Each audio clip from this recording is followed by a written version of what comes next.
안녕하십니까? 만나의 아침 새벽 기도를 시작하겠습니다.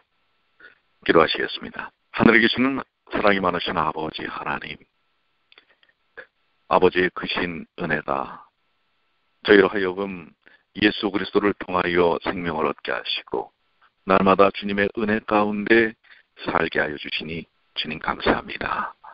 오늘도 우리도 예수 그리스도의 형상을 담는 삶을 살게 하여 주시옵소서. 세상의 수많은 도전과 유혹이 온다 할지라도 능히 그 모든 것을 이겨낼 수 있는 주님의 귀한 자녀들이 되게 하여 주시옵소서. 이 아침 주의 음성을 들려주시고 그 말씀을 통해 저희들 다시 한번 주님 안에서 굳건히 서는 귀한 삶이 되도록 인도해 주시기만을 우리 주님 예수님의 이름으로 기도드리옵나이다. 아멘. 오늘은 히브리서 10장 15절로 25절까지 있는 말씀입니다. 히브리서 10장 15절로 25절까지 있는 말씀 보겠습니다. 또한 성령이 우리에게 증거하시되 주께서 가라사대 그날 후로는 저희와 세울 언약이 이것이라 하시고 내 법을 저희 마음에 두고 저희 생각에 기록하라 하신 후에 또 저희 죄와 저희 불법을 내가 다시 기억지 아니하리라 하셨으니 이것을 사하셨은즉 다시 죄를 위하여 제사 드릴 것이 없느니라. 그러므로 형제들아 우리가 예수의 피를 힘입어 성소에 들어갈 담력을 얻었나니 그 길은 우리를 위하여 휘장 가운데로 열어놓으신 새롭고 산 길이요 휘장은 곧 저희의 육체니라. 또 하나님의 집 다스리는 큰 제사장이 계심에 우리가 마음의 뿌림을 받아 양심의 악을 깨닫고 몸을 맑은 물로 씻었으니 참 마음과 온전한 믿음으로 하나님께 나아가자.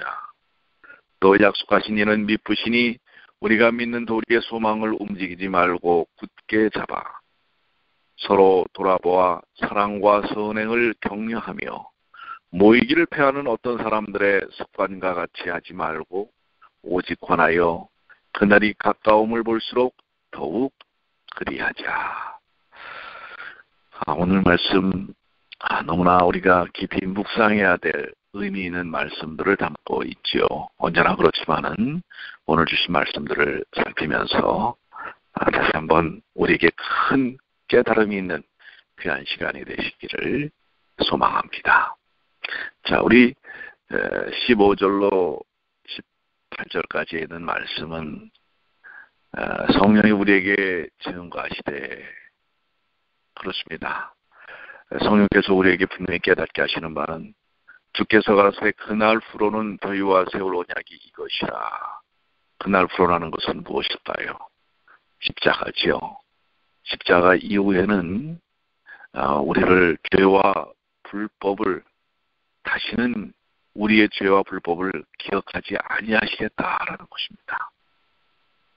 왜냐하면 그것을 사하였은즉 다시 죄를 위하여 제사 드릴 것이 없느니라.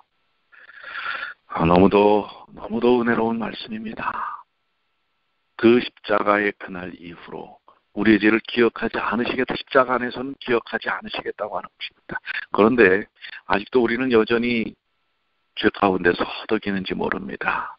이미 십자가를 통해서 구원받은 자들은 하나님께서 분명히 법적으로도 그리고 실질적으로 성령의 역사심을 통하여 하나님께서는 그 죄를 사하셨은즉 제사를 다시 드릴 필요 없이 그 죄를 기억치 아니하시겠다고 하는 것입니다. 그렇기 때문에 우리가 예수님 안에 있다는 것이 얼마나 놀라운 일인지 모릅니다.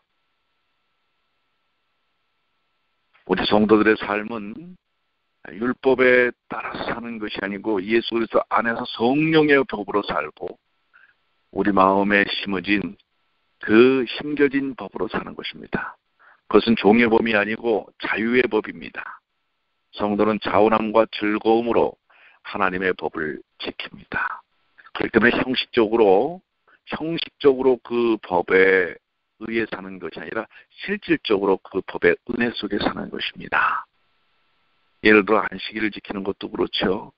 안식일을 지키는 것도 그저 마음에는 다른 생각을 하면서도 억지로 그렇게 지키는, 그저 몸만 지키는 그런 경향이 아니라 마음에서부터 진짜 우러나오는, 그냥 지키는 척하는 그런 개념이 아니라 정말 그 기쁨으로 은혜를 누리는 것입니다. 그것은 하나님께서 그리스도의 완전한 속죄로 말미암아 우리의 모든 죄와 불법을 기억하지 아니하시기 때문에 경험되어질 수 있는 것입니다. 그리스도로 말미암은 구원은 완전합니다. 그 구원 안에서 우리는 기쁨과 자유를 이루고 천국의 영광을 확신하는 것입니다. 이번 주가 우리 성만찬 예식이죠. 그 성만찬 예식을 통해서 그것을 분명하게 우리가 경험하는 것입니다. 오늘 다시 기억지 아니하시는, 우리의 죄와 불법을 다시 기억지 아니하시는 하나님의 은혜를 경험하시게 되길 바랍니다. 11절로 1절부터 18절까지는 그리스도의 속죄 사역의 완전함을 한 번 더 증거하고 있는 것인데요. 우리는 예수 그리스도께서 자기 몸을 한 영원한 제물로 하나님께 드림으로 말미암아 거룩함을 입었고 영원히 온전케 되었습니다. 여기에 성도의 평안과 자유와 기쁨이 있다고 그랬죠. 이것이 복음이며 이것이 구원, 곧 법적인 구원입니다. 그러므로 우리는 예수 그리스도의 속죄의 완전함을 깨닫고, 또 우리는 항상 예수 그리스도 안에서 살면서 감사와 찬양, 기도, 봉사로 그리스도의 그 귀하신 은혜 속에 꿋꿋이 서시게 되길 바랍니다. 19절로 20절에 있는 말씀, 그러므로 형제들아 우리가 예수의 피를 힘입어 성소에 들어갈 담력을 얻어나니 그 길은 우리를 위하여 휘장 가운데로 열어놓으신 새롭고 산 길이요 휘장은 곧 저의 육체니라. 여기 형제들이라는 말은 천국 백성에게 참 합당한 그런 호칭이죠. 예수를 믿고 구원 얻은 이들은 남녀노소 빈부지천 유무식을 막론하고 주님 안에서 다 형제들입니다. 우리의 무슨 직급이 있고 계급이 있습니까? 우리는 다 한 형제입니다. 우리는 함께 하늘 부르심을 입은 거룩한 형제들입니다. 히브리서 3장 1절에 말씀하고 있죠. 본문의 말씀은 믿음과 소망, 사랑에 대해 권면하기에 앞서서의 권면의 근거를 말합니다. 그 첫째는 우리가 예수님의 피로 성소에 들어갈 담력을 얻었다는 사실을 이야기하고 있고요. 예수님의 피는 9장에서 말씀한 대로 영원한 속죄를 이루신 피입니다. 그 피로 우리는 하나님께 나아갈 담력을 얻었습니다. 죄인은 하나님 앞에 감히 나아갈 수 없으나 예수님의 피로 죄 씻음을 받은 자마다 하나님 앞에 담대히 나아가게 됩니다. 성도가 하나님께 나아가는 길은 예수 그리스도께서 성소의 휘장을 찢듯이 자신의 육체를 찢어 열어놓으신 새롭고 산 길입니다. 그 길이 새로운 길인 것은 사실은 구약의 제도 아래서는 생각지 못했던 길이기 때문입니다. 물론 그것을 예표적인 것으로 보여주었지만 실제가 오셔서 보여주기 때문에 그런 것입니다. 예수 그리스도로 말미암아 그 길은 효력이 있고 생명력이 넘친 길입니다. 누구든지 이 길로 하나님께 나아가면, 즉 예수 그리스도의 속죄의 피를 믿고 하나님께 나아가면 하나님을 섬기며 하나님과 교제하고 영생의 복을 누릴 수 있는 것입니다. 21절로 22절에 또 하나님의 집 다스리는 큰 제사장이 계심에 우리가 마음의 뿌림을 받아 양심의 악을 깨닫고 몸을 맑은 물로 씻었으니 참마음과 온전한 믿음으로 하나님께 나아가자. 이 권면의 두 번째 근거는 하나님의 집을 다스리는 큰 제사장이 계시다는 사실입니다. 하나님의 집은 이 땅에서는 교회를 의미하는 것이기도 합니다. 그리고 또 하늘, 영원한 하늘을 가리키기도 합니다. 교회는 이 땅의 하나님의 나라의 시작입니다. 주께서는 이미 천국이 성도들 가운데 하나님께서 불러 모으신 그 성도들 교회 가운데 시작되었다고 누가복음 17장 20절로 21절에 말씀하고 있습니다. 그렇기 때문에 우리는 이 땅에서 하나님께서 세우신 교회를 통해 그 하나님의 귀하신 은혜를 경험할 수 있는 것입니다. 예수 그리스도는 우리를 위한 큰 제사장이시며 우리의 크신 중보자이십니다. 우리는 교회 안에서 그분으로 말미암아 하나님께 나아가며 하나님을 섬깁니다. 또 그분은 우리가 연약할 때마다 우리를 위해 중재하시고 우리의 허물과 실수를 용서하시고 우리에게 새 힘과 용기를 주십니다. 바로 불러냄을 받은 하나님의 백성들, 그 교회를 통하여 하나님은 그 귀하신 역사를 이어가시는 것입니다. 또 이 세 번째 권면의 이 근거는 죄사함의 사실입니다.